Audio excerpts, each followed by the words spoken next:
네, 6일 지방선거 이제 딱 일주일 앞으로 다가왔는데요. 더불어민주당 그리고 국민의힘은 지금의 판세 어떻게 분석하고 있는지 궁금하고 필승 전략은 무엇인지도 궁금한데요. 그래서 지금부터 3부에 걸쳐서 두 당의 선거를 총괄하고 있는 분을 연결을 해서 관련 이야기 나눠보도록 하겠습니다. 먼저 민주당 이야기 좀 들어볼 텐데요. 김민석 더불어민주당 총괄 선대본부장 연결하겠습니다. 나와 계시죠? 네, 안녕하세요. 네, 안녕하세요. 자, 본부장 일단 좀 어제 불거진 현안부터 좀 먼저 좀 여쭤봤으면 좋겠는데요. 박지원 공동 네. 비대위원장의 대국민 사과를 어떻게 평가를 하세요? 늘 저희가 했던 얘기이기 때문에 네.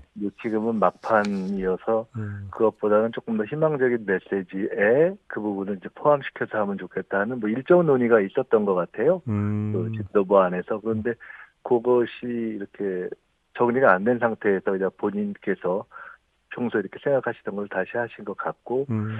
다른 추가적인 내용이 그동안 했던 것에 다른 내용이 있었던 것 같지는 않습니다. 그래서 그냥 그렇게 이해하시면 될 것 같은데요. 지금 뭐 지도부에 논의가 있었다고 잠깐 말씀하셨길래 좀 확인차 질문드리겠는데요. 그러니까 예, 그저께 고 노무현 네, 대통령 추도식이 끝난 다음에 당 예. 지도부 이제 비대위원절 중심으로 이 논의가 있었고, 그래, 그거에 관련된 논의가 아니고요. 예, 선거 전반에 대한 논의가 있었고, 박지원 음, 위원장께서 음. 개인적으로 이런 것을 별도로 하면 어떠냐고 말씀하셔서, 이거는 전체 일정 흐름 속에서 이렇게 녹여내는 것이 좋겠다고 이렇게 정리가 됐는데, 본인이 어, 그냥 따로 또 하신 것 그러면 같아요. 그 네. 자리에서 대국민 사과가 필요하다라는 의견이 모아졌던 건 아니었던 겁니까, 그러면? 그건 아닙니다. 그 이후 일정 전반에 대한 얘기를 한 거고요. 박 예. 위원장께서는 그게 아니라 이제 윤호중 위원장한테 개인적으로 어제 내용을 같이 하면 어떠냐고 말씀하셨던 것 같은데, 어허, 그 새로운 내용이 사실은 그다지 있지 않아서 어허, 내용을 같이 조율하자라고 하는 과정에 음. 그냥 본인께서는 말씀을 하셨던 것 같습니다. 그러면 박지원 위원장이 좀 돌출 행동 이렇게 봐야 되는 겁니까, 그러면? 근데 뭐 그걸 그렇게 표현하는 것은 뭐 보기에 나름이고, 그냥 음, 하여간 그건 따로 본인은 또 본인대로 이렇게 표현하실 필요가 있겠다 이렇게 생각하신 것 알겠습니다. 같죠? 예. 알겠습니다. 근데 아무튼 대국민 사과에 대해서 이게 이제 선거에 도움이 되느냐 안 되느냐도 논란이 되고 있던데 선거를 총괄하고 있는 분으로서는 어떻게 평가하십니까? 이제 그런 거는 선거의 유불리를 따질 문제는 아니고요. 네. 이제 기본적으로는 대선에 패한 이후에 이제 저희들이 어, 결국 국정 균형과 민생 안정을 어떻게 이루는데 책임 있는 야당으로서 할 것인가를 보여드리는 것이 축제 아니겠습니까? 이제 네. 그런 차원에서 총리 인준에도 총리가 부적격하다고 보지만 대등적인 판단을 했던 거고요. 음, 그리고 지금은 국정 균형을 잘 잡을 수 있는 책임 있는 야당으로 모습을 보이는 것이 중요하고, 네.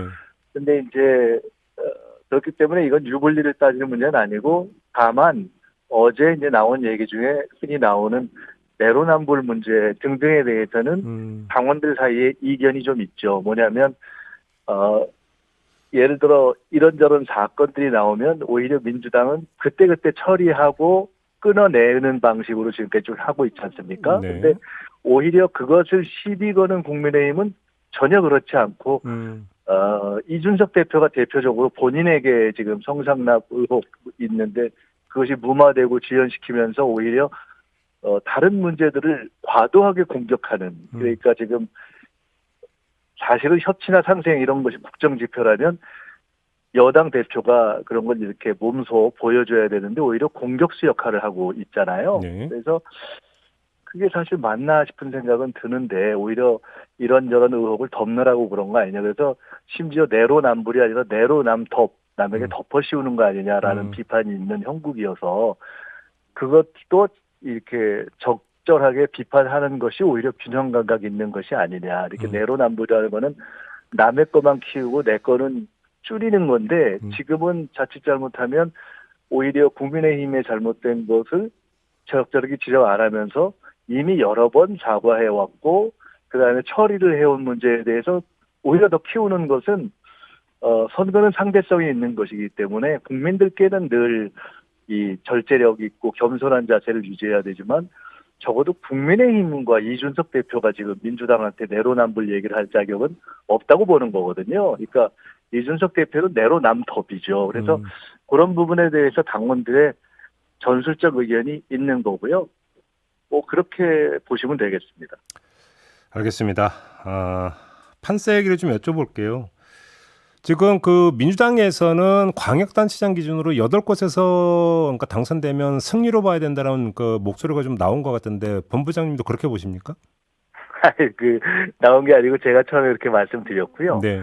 왜냐하면 솔직히 대통령 취임 한 달도 안 돼서 치러온 선거이기 때문에 통상적이면 대통령 있는 쪽 여당이 원사이드하게 이기는 거죠, 일방적으로. 그런데 저희가 현재는 조사에서 선거 시작할 때 호남과 제주 4군데 외에는 다 어려웠어요. 그런데 4군데만 이기겠다 이런 건 저희로서도 말도 안 되는 것이기 때문에 네. 격전지인 수도권의 뭐 경기 그리고 강원, 인천, 충남에 가령 인천 뭐 이런 등등을 해서 정말 잘하면 저희가 사실은 근데 세종이 있네요. 대여섯 군데를 가면 선전이고 그게 7에서 8을 가면 승리라고 볼 수 있다고 생각하는 건데 사실 굉장히 어려운 그러면 세운 거죠. 예. 그러면 지금 이 시점에서는 그 4곳은 지금 어느 정도라고 보고 계시는 거예요? 오늘 투표한다면 역시 호남과 제주는 이길 거라고 봅니다. 나머지 4곳은? 근데 나머지 4곳이 정말 혼전 상태에 들어간 건데요. 경합 박빙 또는 경합 미세한 열세 이런 상황이어서 네. 사실은 알 수가 없는데 다만 과거의 경험을 보면 지방선거 여론조사는 굉장히 많이 틀립니다. 이거는 여론조사 기관의 능력 문제가 아니라 이게 샘플을 다뤄야 될 것이 워낙 갈라져 있고 후보가 많기 때문에 네. 응답이 잘 안 돼요. 그래서 전에도 보면 2010년에 한명숙 총리가 10몇 프로 지는 걸로 나왔는데 뚜껑을 까보니까 0.몇 프로를 진 경우도 있고. 그때는 좀 여론조사 방식 표본 그 수집 방법이 좀 달라서 그랬던 거 아닙니까? 그때는?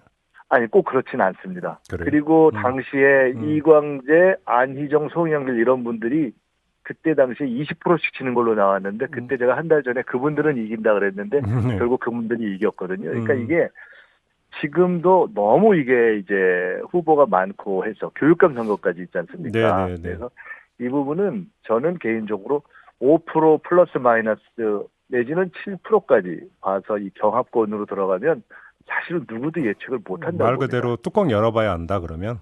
지금부터 일주일 동안은 누가 더 절절하게 하느냐. 그러면 국민들의 마음이 결국은 이제 정하는 거죠. 관건은 또 투표율로 연결이 될 수도 있겠네요. 그렇게 놓고 본다면? 투표율은 저는 솔직히 이제는 투표를 많이 하면 이쪽이 이긴다, 투표를 적게 하면 저쪽이 이긴다라는 가설은 이제는 꼭 맞지 않는다고 보고요. 네, 그냥 지지하는 쪽이 많이 나오면 되는데 사실 지금 이제 민주당이나 이쪽을 지지하는 분들은 아직도 대선 패배의 이 충격에서 벗어나지 못한 경우가 많으셔서 이제 저희가 어제 그제 이제 지났는데 조금 털고 다시 일어나셔서 국정균형을 잡아주십시오. 투표에 이제 나설 준비를 해주십시오. 이제 그렇게 저희가 부탁을 드리는 거죠. 그래요. 바로 그 점에서 그 본부장께서 그 이제 고 노무현 전 대통령 추도식을 지나면서 좀 다른 흐름이 형성이 될 수도 있지 않겠느냐라고 하는 전망을 좀 내놓으신 바가 있지 않습니까? 그건 이제 기대 반 또 예측 반인데요. 기대는 당연히 해야 되는 거고요. 예측은 선거가 이제 일주일 앞으로 다가오는 시점부터 사실은 서서히 보통 이제 진짜 민심이 드러나거든요. 그리고 특히나 민주당 지지자들의 경우나 또는 꼭 민주당 지지를 하지 않더라도 균형을 잡아줘야 되지 않겠나 생각하는 분들의 입장에서 이제 최종 이제 투표 심리가 형성될 때가 됐다고 보는 거고요. 그래서 저희가 뭐 가칭 2090 뭐 강물처럼 다시 시작 총결집 호소 뭐 이렇게 해서 그야말로 90대의 권노가 고문부터 20대의 박지원 위원장까지 다 나서서 민주주의의 균형을 잡아주십시오. 어차피 정부는 국민의힘, 국회는 민주당이 다수지만 지방선거 이대로 하면 완전히 그냥 저희가 어렵게 생겼으니 적어도 일할 수 있는 사람들은 좀 도와주십시오 이렇게 말씀을 드리려고 이제 마지막 일주일을 준비하고 있습니다. 알겠습니다. 일단 이제 첫 번째 관전 포인트는 호남과 제주를 뺀 그러니까 뭐 충남이라든지 경기, 강원에서 이기느냐 마느냐 이제 이게 하나의 관전 포인트고 또 한 가지 지금 이재명 후보 같은 경우는 어떻게 봐야 되는 겁니까? 여론조사를 보면 오차 범위 내 혼전으로 나오던데. 제가 여론조사를 당해서 한 걸 말씀드리면 선거법에 걸려요. 네. 그래서 그 말씀을 못 드리고 네. 그냥 분석이라고 네. 말씀을 드리자면 네. 저희의 분석에 의하면 지금 이제 언론에서 일부 나온 조사 그대로는 아닙니다. 아닙니까? 근데 근데 조금 좁혀진 것은 사실이고 그거는 저희가 처음부터 예상했던 거고요. 왜냐하면 이준석 대표나 이런 분들을 포함해서 워낙 때리시니까 그런 네. 것도 있고 또 어쨌든 우리 이재명 후보께서 외지에서 가셨잖아요. 다 알고 있는 이유긴 하지만 네. 그래서 이제 그것을 공격을 받은 면도 있고 또 총괄선대위원장으로서 지원을 나가야 되니까 그런 면이 있는데 첫째는 이제 그 인천에 집중하실 거고요. 이제 각 지도부가 다 마이크로 타겟팅해서 각 지역을 이제 마지막 일주일은 책임 분담으로 가고요. 또 하나는 이재명 후보의 상대 후보가 알고 보니까 현지인이라고 주장했는데 그분이야말로 아주 정말 연고가 이렇게 네. 이게 정당하지 않은 그래서 오히려 더 현지성이 떨어지는 분이라는 것이 드러나서 저는 그 부분은 곧 정정이 더 명료하게 될 거라고 봅니다. 근데 좀 이 질문이 어떨지 모르겠는데 이재명 후보는 당선되느냐 마느냐가 중요한 게 아니라 그러니까 표차가 어느 정도 되느냐가 오히려 더 중요한 포인트 아닙니까? 몇 퍼센트 차가 그러니까 돼야 그러니까 이재명 후보의 위상이 다시 확인이 됐다고 평가할 수 있는 걸까요? 근데 선거에서는요 국민들께서 이렇게 사실은 어려운 지역 그러니까 어려운 상황에서 당의 명예에서 갑자기 간 거지 않습니까? 그래서 몇 퍼센트라는 거 많이 이기겠다 이런 건 좀 기분은 좋을지 모르지만 그런 거는 너무 좀 그렇다. 어떻게 보면 오만할 수 있고요. 뽑아주시면 감사한 것이고 분당은 안철수 후보께서 회사 연고가 있는 것이고요. 그다음에 이재명 후보는 그런 것은 없는 것이어서 그렇지만 저희는 이제 남은 일주일 집중해서 하면 실제로 초반에 보였던 정도의 차이는 결국은 날 것이다 이렇게 보고 그렇게 보시는 있습니다. 거군요. 알겠습니다. 네. 서울로 좀 가면은요. 그러니까 네. 서울시장 당락도 일단 관심사고 또 이제 그 구청장이 있지 않습니까? 그다음에 이제 서울시 의원들 같은 경우도 이제 관심사인데 어떻게 지금 그러니까 읽고 있습니까 판세를? 지금 이제 지난 박영선 선거 때 차이가 많이 났다가 대선 때 5%로 줄었던 서울이 취임식 직전에 붙거나 조금 일부 뒤집혔었어요. 지지율이. 네. 그러니까 이제 윤석열 초기 국정 임기 초에 대한 평가가 별로 안 좋았던 것인데 뭐 용산 문제, 산업은행 문제가 다 그런데요. 그 가장 안 좋은 상황에서 그러니까 취임식 직후 또 우리 내부에 어떤 악재가 있었을 때 가장 안 좋은 상황은 벗어나기 시작했기 때문에 그리고 송영길 오세훈 토론을 붙여보니까 의외로 3선의 오세훈 후보가 송영길 후보보다 모르는 게 많은 거예요. 그래서 그 부분은 좁혀지기 시작했다고 보고요. 더 중요한 것은 상당히 현재 서울시장에서는 아직까지 밀리고 있는 걸 다 아는데도 불구하고 구청장이 25개 중에 반 정도가 접전 상태예요. 즉 서울 시민들께서 당신들의 지역, 그러니까 본인 지역에서 잘하고 있는 구청장에 대해서는 구별해서 판단하고 계신 거죠. 그래서 이 부분은 남아있는 일주일 동안에 어떻게 노력을 하느냐에 따라서 몇 군데가 더 접전 지역으로 가거나 또는 접전에서 우세로 바뀌느냐 하는 것이어서 그것이 관전 포인트기도 하고 서울시장도 그렇게 하면 좀 더 좁혀질 것이고 막판에 이제 추격할 것이고 구청장 숫자도 바뀔 것이고 그 긴장감이 전국에도 영향을 미칠 것이다 이렇게 보고 있습니다. 오세훈 시장 같은 경우 서울시 의회의 어떤 과반 의석을 상당히 희망을 하던데 이건 어떻게 전망하십니까? 그것은 당연히 그렇게 하시는 것이 좋고요. 뭐 그렇게 주장하셔야 되잖아요. 근데 이제 저희도 지금 전체로 놓고 보면 어차피 이번 지방선거에서 일방적으로 밀리고 있는 상황이어서 전체적으로 인물이 되는 지역은 균형을 잡아주십시오. 예를 들어 뭐 강원 이강재라든가 뭐 충남 양승주 대표적인 경우죠. 아주 인물 경쟁력이 뛰어난 분들입니다.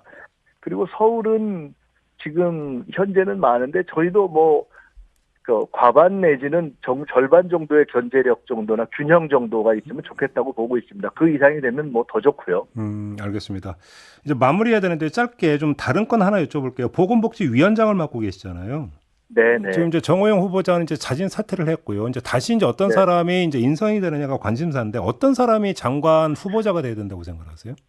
저는 사실은 인사청문회라든가 국정에 대한 이해 이런 걸 보면은 그 국민의힘에서 그 차라리 빨리 진행을 하려면 그쪽 국회의원 중에 한 분 좀 아는 분이 보건복지를 아는 분이 하는 게 그쪽이 빨리 할 수 있지 않느냐 싶고 또 하나는 지금 정부의 국정과제로 연금 개혁을 말씀하시고 계시니 중요한 건데 네네네.